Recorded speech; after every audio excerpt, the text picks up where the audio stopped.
Olá, amigos, sejam bem-vindos ao nosso canal Aprenda Direito Constitucional. Eu sou o professor Wellington Oliveira e vamos juntos estudar e aprender Direito Constitucional.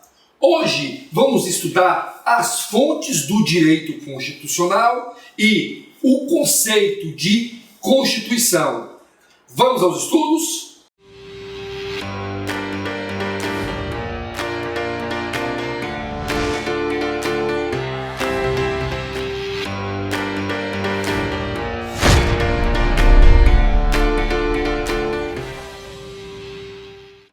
Então, queridos alunos, queridos estudantes, o nosso grande doutrinador, Paulo Bonavides, nos ensinou que existem dois tipos de fontes do direito constitucional: as fontes escritas e as fontes não escritas. Paulo Bonavides faz um rol de fontes escritas e depois nos ensina o que seriam fontes não escritas. Dentre os rols das fontes escritas, Paulo Bonavides nos ensina que são fontes do direito constitucional: as leis constitucionais, as leis complementares. Lembram os senhores que leis complementares, elas se distinguem das leis ordinárias em razão da reserva de matéria, ok?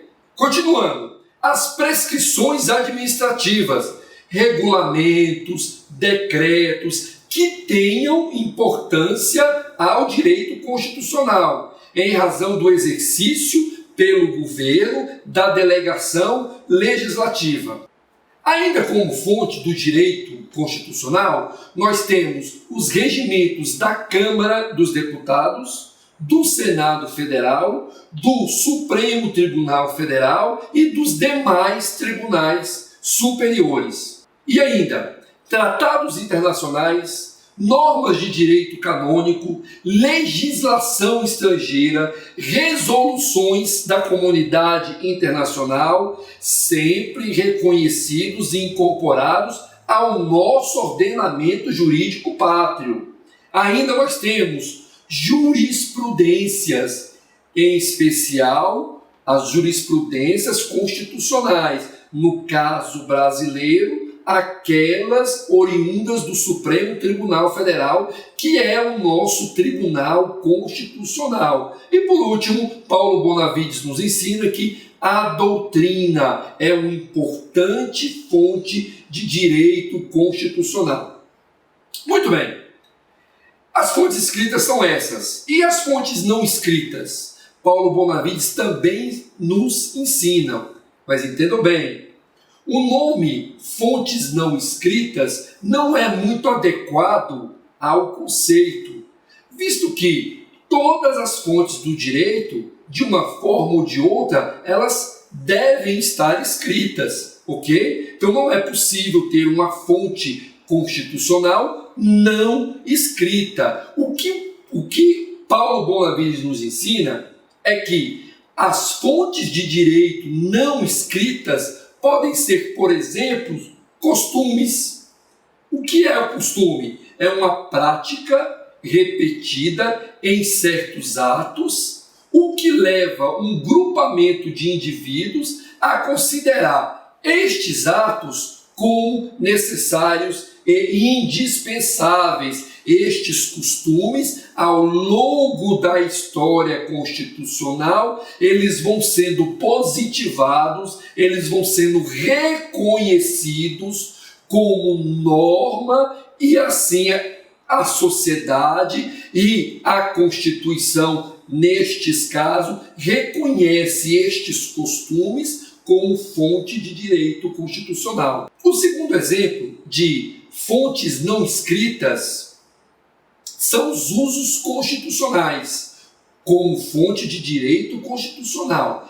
Tem a sua importância nos países onde não há uma Constituição codificada. Olha aqui, meus queridos alunos, não é o caso do Brasil. A nossa Constituição, ela é toda codificada em um documento único nós temos a organização constitucional dividida em artigos, dividido em incisos. A nossa, por exemplo, vai do artigo 1º ao artigo 250, ok? Então, esse tipo de Constituição que utiliza usos constitucionais somente em constituições não codificadas, como, por exemplo, a Constituição inglesa, onde o parlamento, onde o tribunal reconhece usos constitucionais, ou seja, usos ao longo dos anos, como sendo fonte de direito constitucional. Entendidos as fontes do direito constitucional? Ótimo. Passamos para frente, então. E aí eu já inicio com uma pergunta muito importante. O que é uma Constituição? Segunda pergunta. Para que serve uma Constituição? Vamos à primeira. O que é uma Constituição?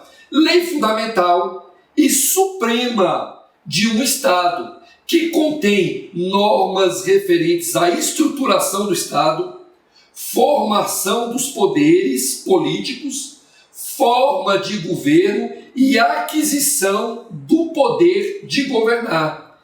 Ela ainda distribui as competências, traz o rol de direitos e garantias individuais, além dos deveres de todos os cidadãos. Além disso, é a Constituição que individualiza órgãos competentes para a edição de normas jurídicas, legislativas ou administrativa. Constituição é a organização fundamental de um Estado.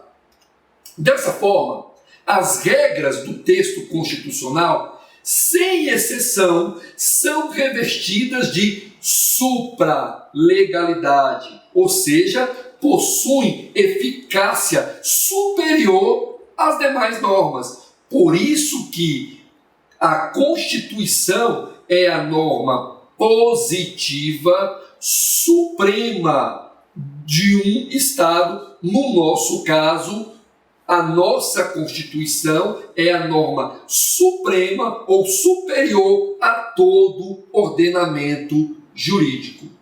Ok.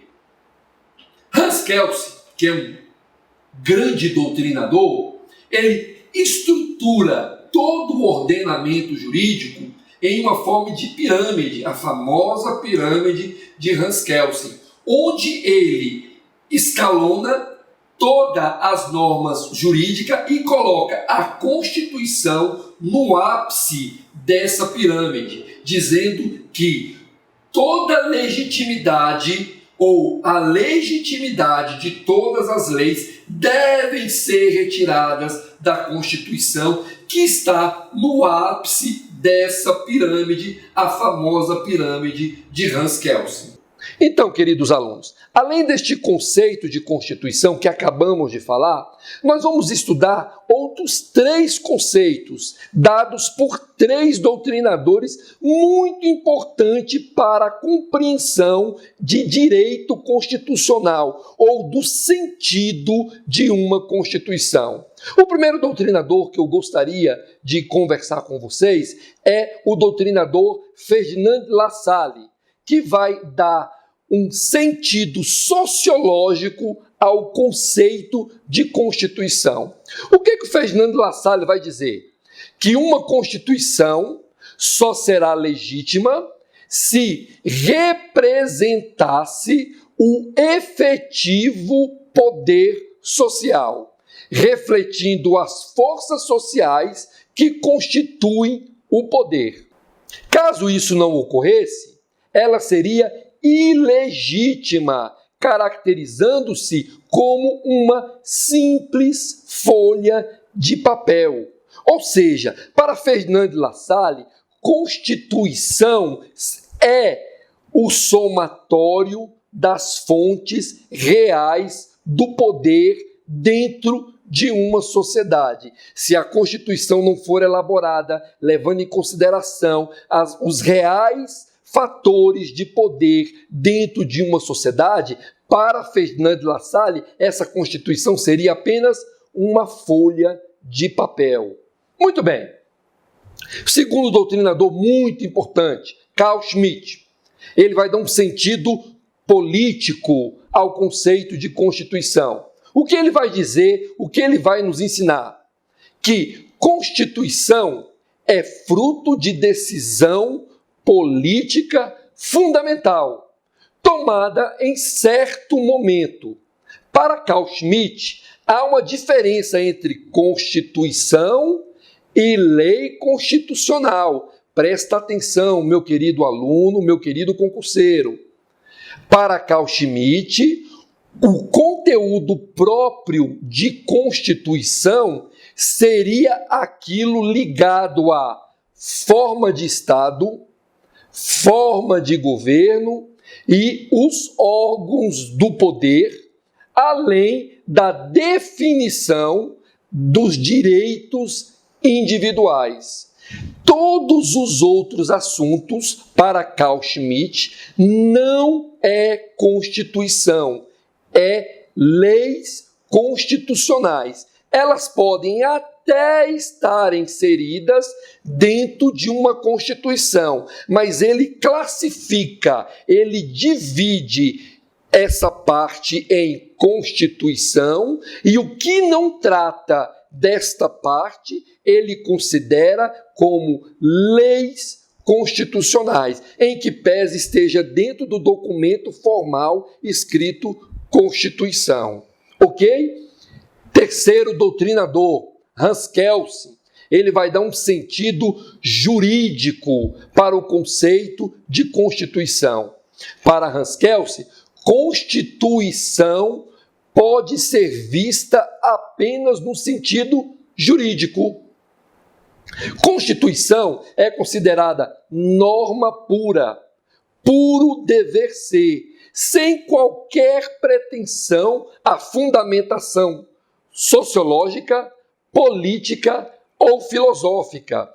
Ao defender essa ideia, Hans Kelsen ressalta a diferença entre direito e as demais ciências, sejam materiais ou sociais. O cientista do direito deve buscar solução no próprio sistema normativo. Ou seja, para Hans Kelsen, não importa sua fundamentação sociológica, política ou filosófica.